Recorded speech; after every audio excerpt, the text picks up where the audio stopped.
to look at. Yes. Okay, are you going to move the camera around? What are we doing with this? No. You're live, by the way. I want to see if this works. Okay. Whoa, you don't really need that. I have a nice tie on. Okay. This took some effort, by the way. It did. Welcome to Crazy Cabin Fever Cocktails, episode 70-ish. 72? 72-ish, whatever. We'll figure it out later. And I am Tim Knittel, Distilled Living, produced by Fascination Design. A few minutes late this evening because we've got the hardware in that Hillary is messing with here at the last minute. And then the software was an adventure. Let's just put it that way. Yep. To get it all working. But anyway, we are here now. And we are doing the simplest cocktail we have ever made on this show. How much can I talk about last week? Just go ahead and I have no problem with it. All right, I guess. so background. On Friday, Hillary and I were involved in a car accident. Not our fault. We were stopped at a red light and we got hit nearly head on by a very confused driver. And it jacked my right arm. Now, fortunately, we walked away from it, but bumps and bruises and various things.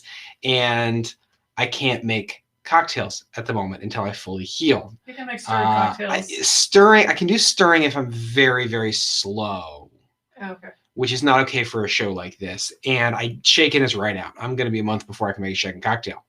So Hillary suggested we go to the basics. No shaking, no stirring. We do a cocktail, 2 ingredient we've never done before, I don't think. We didn't look at the archives, but I don't think we've done this. The bourbon and branch. And I'm using Bullet because I had it out from a virtual bourbon tasting that I did earlier this evening. So it's still here. So it's the one that I'm using. But it actually works really, really well in this cocktail. So bourbon and branch is very simple. Let's walk through it. I have a very nice glass.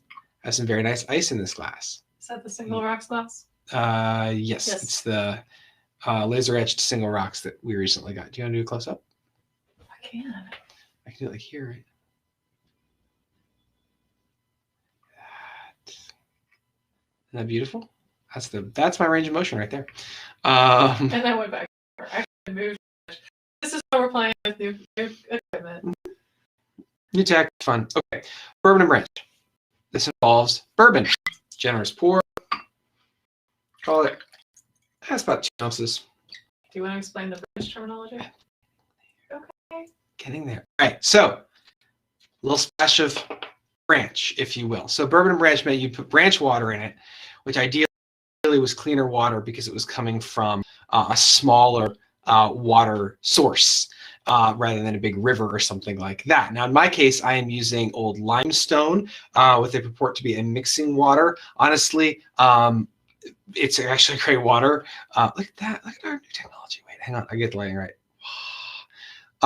This is actually from an underground aquifer, not far from where we are. And it is fantastic, unadulterated, no water added, high purity, high limestone water, which is perfect for adding to bourbon. If you use which would have been like branch water. Branch water would have been spring fed primarily. It would have been not as much rain fed, so it would have been a higher mineral content to begin with. And if you use a completely purified water, which would be the next best, that's good, but it tends to over dilute the bourbon more quickly because you don't have anything else, any dissolved solids of any type. This has dissolved mineral solids, which I think is great. It supports introducing into bourbon way better. So my bourbon on ice, a little splash of my branch. Give it a little bit of just a little motion with my left hand. And then it's finished. So, shortest episode ever. Next week we'll have Afton on. She'll be doing something. I'm not entirely sure what, but it'll probably be a cocktail, a real cocktail, not our... This is a cocktail. It's got 2 ingredients. Okay. Technically a cocktail. Most people would probably argue with you. But that's where we are for this week. It's the best we can do. Thank you for joining us again. Look forward to a better experience after next week. Cheers. Good night, everybody.